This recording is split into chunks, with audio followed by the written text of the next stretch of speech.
esa ola de Montevideo, sí. Daniel, Sí. ¿cómo andás? Ahora estamos perfecto, ¿cómo andás? Bien, bien, disculpen la demora, se nos atrasó una filmación que estábamos haciendo por las calles de la ciudad y ahora ya estoy acá, metido en el estudio de Dédalo Filmes, que me dieron acá el lugar para hacer la nota, mirá. Bueno, Daniel, un gusto estar en contacto con vos, la verdad. Le comentaba al público, hoy estuve escuchando tu último material discográfico y más allá del último, también haciendo un recorrido. Y la verdad que me sorprendió lo último, la gran variedad de estilos por lo que vas pasando. ¿Cómo lo fuiste armando eso? Mira, básicamente los estilos lo fueron sugiriendo las propias canciones, ¿no? Sí, Yo lo que traté de mantener es un hilo conductor. O sea, en todo el disco está absolutamente prohibido sumar ningún instrumento que no sean las cuatro voces, Analía Parada, Camila Ferrari, mi voz y la de Fede, que es el productor, mi guitarra y algunas percusiones muy livianitas que toca Fede, más alguna guitarrita que grabó Fede también. Nos pusimos esa consigna cuando empezamos el disco, ¿no? Cada vez que se nos ocurría, estaría buenísimo acá de repente sumar un cuarteto de cuerdas o una sección de brases o alguna cosa. No, prohibido, ¿no? Se puede hacer solo con estos instrumentos. Y esa consigna la mantuvimos hasta el fin y creo que le marcó mucho el carácter al disco. De sí. hecho, cuando llegó el momento de mezclar, este es el octavo disco que grabo, ¿no? Y es la primera vez que me pasó llegar a una mezcla y no tener esa sensación de que estás a los codazos, ¿viste? Porque claro, en los discos anteriores, cuando yo llegaba al momento de mezclar, en cada canción había 70, 80 pistas, ¿no? Entonces después había que hacer un montón de concesiones entre los diferentes instrumentos, entre las diferentes pistas que había para que funcionara la mezcla, ¿no? En este disco no hubo que hacer nada de eso. Este disco directamente, cada uno de los instrumentos tenía un rol y un lugar muy importante y había mucho aire entre todos los instrumentos y de ahí también surgió la idea de ponerle aire al disco, ¿no? Es un disco que el aire es una presencia primordial a lo largo de todas las canciones. ¿Y te quedaron temas afuera? Porque son nueve temas en la lista. ¿Te quedaron temas afuera que vos decís, me hubiera gustado meterlos? Sí, quedaron dos temas afuera. eh, Igual los vamos a ir lanzando, viste que ahora el tema de los lanzamientos digitales siempre te permite hacer ese tipo de cosas, pero este disco el año que viene, los primeros meses del año que viene, lo vamos a sacar en vinilo. Es la primera vez que saco un disco en vinilo y al sacarlo en vinilo está bueno que tenga esa duración, ¿no? El vinilo ya por encima de los 35 minutos empieza a Sí. fallar, ¿no? Por eso que la duración de los discos, yo me crié escuchando vinilos, ¿no? La duración de los vinilos eran 4 canciones de un lado y 4 del otro, a veces 5 de un lado, 4 del otro. Esa lógica hay que respetarla, ¿no? Y por eso dejamos dos canciones afuera. Dejamos 2021, que la tenemos grabada, una versión muy linda también, y Febril Remanso, pero bueno, van a quedar como parte anexa al proyecto. Pero ya de entrada, cuando yo lo empecé a grabar, lo pensé así como un disco para vinilo. Incluso tiene un lado A, con un humor del lado A, y un lado B con un humor diferente del lado B. Tiene A1, A2, A3, A4, A5, B1, B2, B3 y B4 el disco, ¿no? Eso es una cosa que, ya te digo, es un capricho que tenía desde hace años y creo que llegó el momento de sacarme la espina. Vos elegiste un tema de lanzamiento que es ¿por qué la infancia está corta? Hacés la pregunta. Yo, en primer lugar, yo, mi opinión y por mi gusto, la que más me gustó fue por la Rambla de Montevideo, me encantó ese tema. Me lleva a la Rambla de Montevideo escucharte. Pero ¿lograste responder esa pregunta de por qué tan corta la infancia? ¿O te siguió? ¿O te sigue? No, es una canción de protesta, te das cuenta, ¿no? Una vieja canción de protesta, de protesta biológica, protesta evolutiva. Yo la verdad que no sé a quién le estoy protestando, si a algún tipo de deidad o a Darwin. Que en algo nos confundimos porque si vos pensás que en la Edad Media, hasta la Edad Media, el promedio de vida de la humanidad era de expectativa de vida, no eran 30, 35 años, no más que eso. Para una persona que nacía en la Edad Media, la infancia era prácticamente la mitad de la vida. Mm. Y de golpe, en la última coma de la historia, ¿no? Sapiens tiene 150.000 años, casi 200.000 años, bueno, en la última coma de la historia duplicamos la expectativa de vida. Hoy en día ya en varios países del primer mundo están en el entorno de los 90 y es probable que nuestros hijos vivan más de 100 años. Sin embargo, la infancia no hubo un duplicado proporcional de las diferentes etapas de la vida. Lo que sería precioso y lógico es que tuviéramos una infancia hasta los 20, 25 años, ¿no? Después a los 25, a partir de ahí, tener una adolescencia prolongada hasta los 40, 45 años, y después ahí sí entrar tranquilamente en la edad adulta. Qué apuro hay, ¿no? ¿Verdad? Yo tengo la sensación de... Una vez dijeron que hay que vivir de nuestros padres hasta que pueda vivir de nuestros hijos. ¿Sería más o menos eso, o no? Esa es un poco la idea, ¿no? Esa es un poco la idea. Claro. Vos fíjate, vos vivís en la casa de tus viejos hasta los 40 años, ¿no? A los 40 años ya tenés un par de hijos, ¿no? Y ya probablemente ya están cerca de la edad en la que los vas a poner a trabajar, y ahí ya lo vivís tus hijos, ¿no? O sea, eso sería lo lógico, ¿no? Está muy buena, esa no lo había escuchado. Vivir de tu padre hasta que pueda vivir de tus hijos. Usala en el noveno, usala en el noveno. Daniel, vamos a la previa de todo esto. Es tu octavo material discográfico, pero más allá de la música, hay poca gente que por ahí sepa que vos sos médico. Sos otorrinolaringólogo. ¿Por qué esa elección de esa carrera y cómo confluyó con la música después? Bueno, la primera cosa importante, yo soy médico, pero no me recibí de otorrinolaringólogo. Hice todo el posgrado de otorrinolaringología, sí. di todos los semestres, entregué la monografía. Cuando llegó el momento de dar la prueba, que básicamente tus profesores te dicen, bueno, Dressler, ya estás listo, ¿no? Andá a dar la prueba. Dije, la doy la semana que viene. La doy la semana que viene. Y bueno, es una semana que viene durando ya casi 20 años, ¿no? Está bien. Nunca es tarde. Claramente en ese momento yo vi que si daba la prueba y entraba en el carril de la medicina clínica, mi vida iba a tomar un rumbo que no era el que quería, ¿no? Fue ahí en el entorno de los 32 años, una encrucijada así bastante violenta, que de golpe me di cuenta que no quería entrar. Aparte me iba muy bien en facultad, siempre fui un estudiante muy aplicado, aburrido en ese sentido, ¿no? Porque me gustaba estudiar, a mí me gusta mucho la biología, me gusta mucho la ciencia, entonces me iba bien. Pero el laburo clínico de médico lo probé y me di cuenta que no era para mí, ¿no? Es un laburo que respeto muchísimo, particular en estos momentos de pandemia, respeto muchísimo el laburo de mis compañeros de generación, ¿no?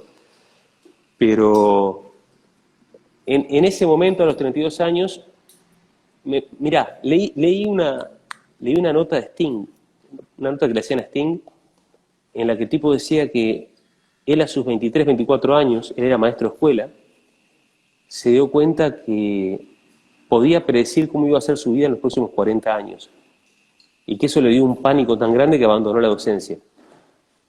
Vos sabés que yo leí esa entrevista y fue como, wow, esto es lo que me está pasando en este momento, ¿no? Yo veía mi vida como médico, sabía exactamente qué iba a pasar en los próximos 10 años, ¿no? Que iba a dar el grado 2, después iba a dar el grado 3, y después iba a dar la jefatura de clínica, y después, etcétera, ¿no? Todo eso. Y no sentí que fuera mi camino. Casualmente siempre me sentí más cómodo en situaciones en coordenadas de incertidumbre que en coordenadas de certezas, ¿no? O sea, siempre me gustó que la vida me sorprenda, ¿no? Y en ese sentido la vida de músico es una sorpresa continua. O sea, uno nunca sabe dónde va a estar y dentro de 2 meses. Es que me parece que el camino que elegiste y eso de decir, lo que decís de la incertidumbre me parece que nos lleva a disfrutar más lo que nos va viniendo o lo que nos va regalando la vida, me parece, porque si todos sabríamos lo que nos pasa, capaz que ni lo disfrutamos. Es que es paradojal, ¿no? Porque uno siempre tiende a pensar de que trata de eludir la incertidumbre en la vida, ¿no? Sin embargo, para mí es una fuente de disfrute, ¿no? Me suelto y bueno, voy viendo qué pasa. Yo ya te digo, a los 32 años no di la prueba de posgrado otorrino, me metí a hacer una maestría en neurociencias, en sistema auditivo, y ahí empecé a sentir que mis 2 universos paralelos estaban empezando a dialogar, ¿no? Porque me di cuenta cuando entré al laboratorio de neurociencias que el conocimiento de audio que tenía de la grabación de los discos, ¿no? Yo siempre mis discos los grabé en entorno digital, y entonces un poco aprendiendo a los golpes, ¿no? Pero haciendo muchas horas de trabajo sobre programas de audio complejos y aprendiendo a manejar el sonido y todas sus variables de frecuencia, de intensidad, de ecualización, de compresión, de ganancia, de reverb, bueno, todo eso, cuando entré al laboratorio de neurociencias, y como justo ahí se trabajaba en el sistema auditivo, se trabajaba en audición durante el sueño en ese laboratorio, sentí por primera vez que ser músico era un punto a favor para mí dentro del laboratorio, y a su vez me di cuenta que el aprendizaje de la fisiología del sistema auditivo me ayudaba a la hora de ser músico, ¿no? A la hora de entrar en una mezcla, a la hora de plantear una propuesta de escenario acústico, etcétera, ¿no? Y pasaron 10 años y lo que yo siempre había percibido como una fuente de debilidad en mi vida, que era esa división, esa disociación entre esos dos mundos, en el entorno de los 40 años me entré a dar cuenta que estaba parado en una encrucijada maravillosa, estaba con un pie en una de las áreas más creativas de nuestra especie y con otro pie en otra de las áreas más creativas, y que de esa encrucijada pasaban cosas lindas para los dos lados. Y ya en el entorno de los 45 años me di cuenta que en realidad era una bendición, es una bendición estar donde estoy parado hoy en día, ¿no? Yo trato hoy en día de que la música no termine de fagocitar al médico y al investigador. Tengo mi consulta semanal en Montevideo los martes de mañana cuando no estoy de gira, y trato de mantenerlo eso porque aparte de un grupo muy lindo de gente con la que estoy trabajando y con la que es realmente muy excitante desde el punto de vista intelectual y desde el punto de vista emocional encontrarme una vez por semana por lo menos. Daniel, y vos sabés, antes que te conectes, pensaba también lo de otorrino, y que me decía el tema de la audición, también tiene que ver con el tema de la respiración. Y hay gente que no sabe que es muy difícil preparar y practicar y preparar la voz a lo largo del tiempo para poder manejarla uno también y controlarla uno. ¿Te ayudó eso también, la carrera? Sin lugar a dudas, sin lugar a dudas, ¿no? O sea, cuando empecé a tomar clases de canto, la parte anatómica yo la tenía muy clara, ¿no? Sabía perfectamente cómo estaban formadas las cuerdas vocales, cómo estaban formados los resonadores del macizo facial, sabía perfectamente lo que era el velo del paladar, tenía un conocimiento anatómico, ¿no? A eso fue lindo después agregarle un conocimiento ya más intuitivo, ¿no? Un conocimiento de autopercepción. Pero en esa área, sin lugar a dudas, en el manejo de la voz, me ha pasado, por ejemplo, que en los últimos años he estado con un promedio de 70, 80 conciertos por año. El año pasado hicimos una gira de un mes por España, estuve 15 días en Israel, estuve un mes en México, un mes en Brasil, básicamente centrado en San Pablo, y no me quedé una sola vez sin voz. Ni una sola vez me pasó decir, porque manejo los mecanismos como para, cuando veo que estoy medio cansado, cuando veo que la voz está empezando a fallar, ya empiezo a tomar las medidas terapéuticas correspondientes. Y hace muchos años te tomaste un año, no sé si sabático, si se quiere llamar así, un año de recorrida de mochilero. Y estuviste por varios de estos lugares que fuiste diciendo, México, Israel, viviendo en España. ¿Qué te trajiste en esa mochila para tu vida cotidiana y para tu vida profesional?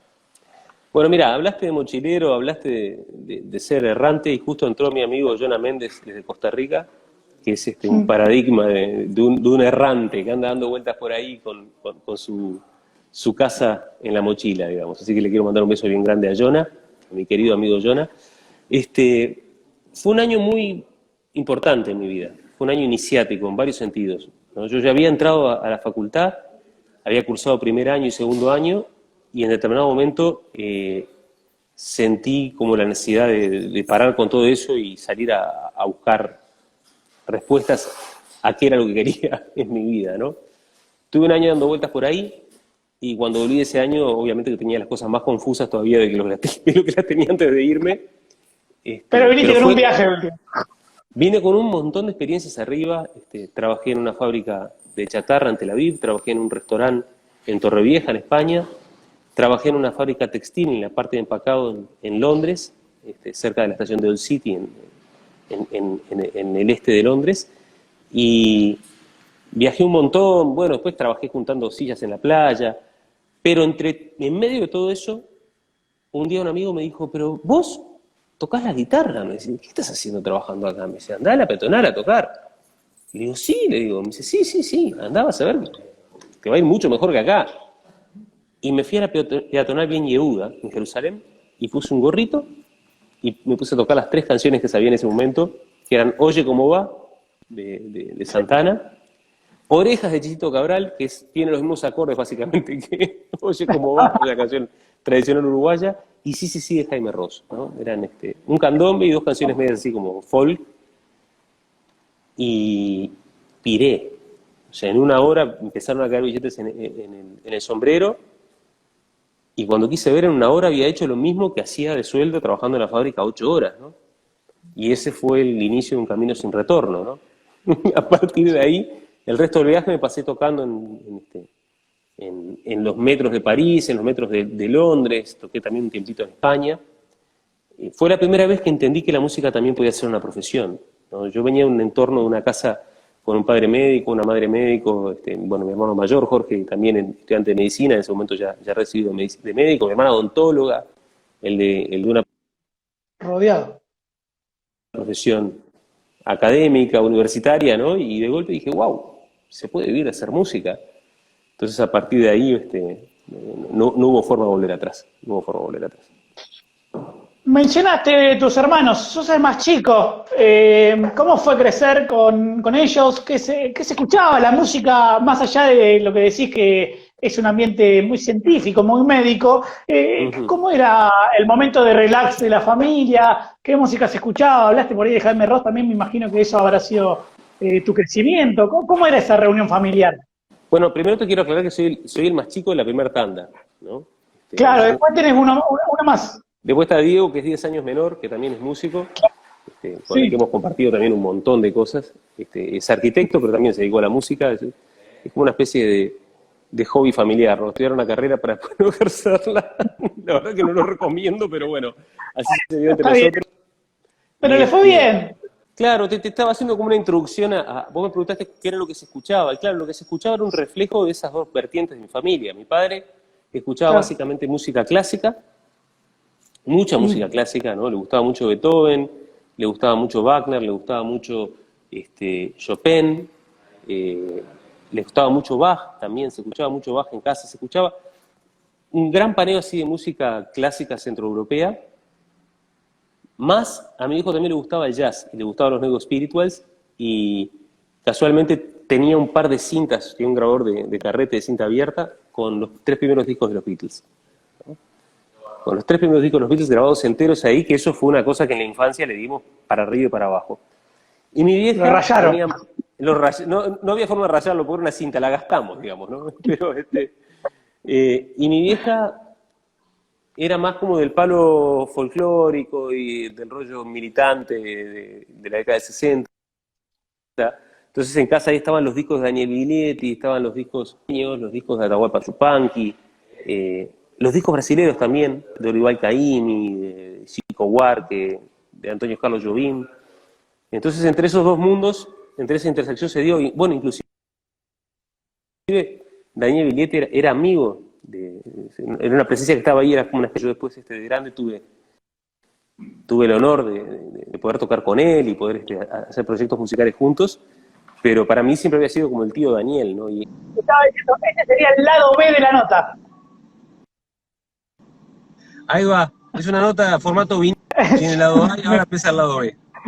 Me encanta, me encanta. Dani, no, estamos hablando de lo que se viene el próximo 27, que va a ser un poco presencial, un poco en streaming. ¿Cómo te presentás, cómo te preparás para este recital? Bueno, con un cagazo monumental, porque imagínate que después de estar 8 meses, este fue el parate sin subirme a escenarios más grande de mi vida adulta. Meses enteros sin subirme a...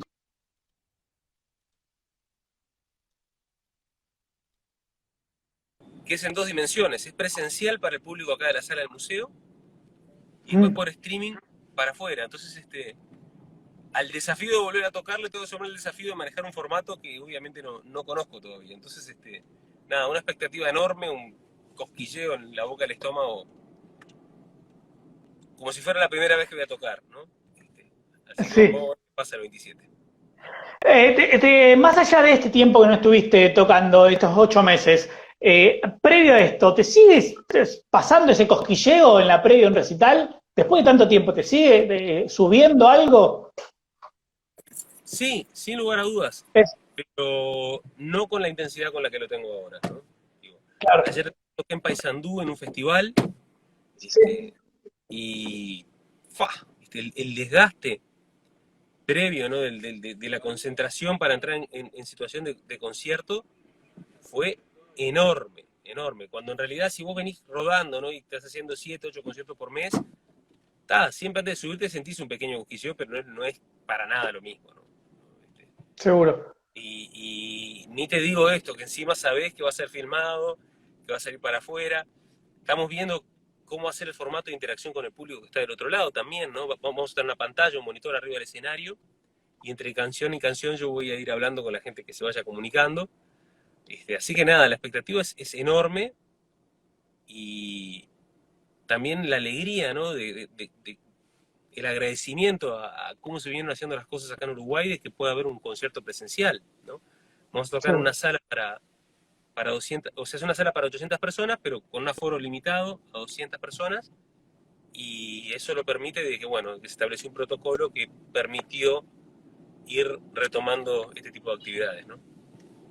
Seguro. Dani, invítame al público con horario, con fecha, dónde pueden adquirir las entradas para verlo por streaming y la gente que esté en Montevideo, obviamente, si tiene esa suerte de estar ahí en presencia, ¿dónde pueden adquirir entradas? Bueno, la cita es el 27 de noviembre, viernes 27 de noviembre, a las 9 horas, Río de la Plata. Mm, Eh, en Montevideo es presencial en la sala del museo. Las entradas en Montevideo se consiguen a través de la red Habitat. Quedan algunas sí, entradas todavía y son pocas, ¿no? Son 200 nomás que se pusieron a la venta, así que los que estén claro. interesados que metan pata. Y después por recitalesapp.com Sí, se pueden adquirir las entradas para el concierto por vía streaming. Lo vamos a filmar con 4 cámaras, lo vamos a subir en alta definición.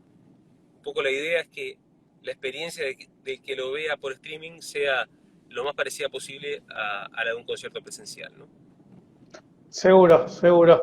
Dani, te mando un gran abrazo, espero que sea perfecto el recital, como viene tu carrera. Espero que la próxima sea en persona, que podamos hacerlo en Rosario, en Montevideo, donde sea, pero en persona, escuchando un poco de tu música. Ojalá, ojalá, ojalá. Te mando un abrazo virtual y ojalá que el próximo que nos vemos sea de los de verdad. Dale, te mando un abrazo, Gracias loco, mucho por cuídate. estarla y bueno, nos vemos, nos vemos. Esto va a pasar y cuando pase ahí nos estaremos encontrando.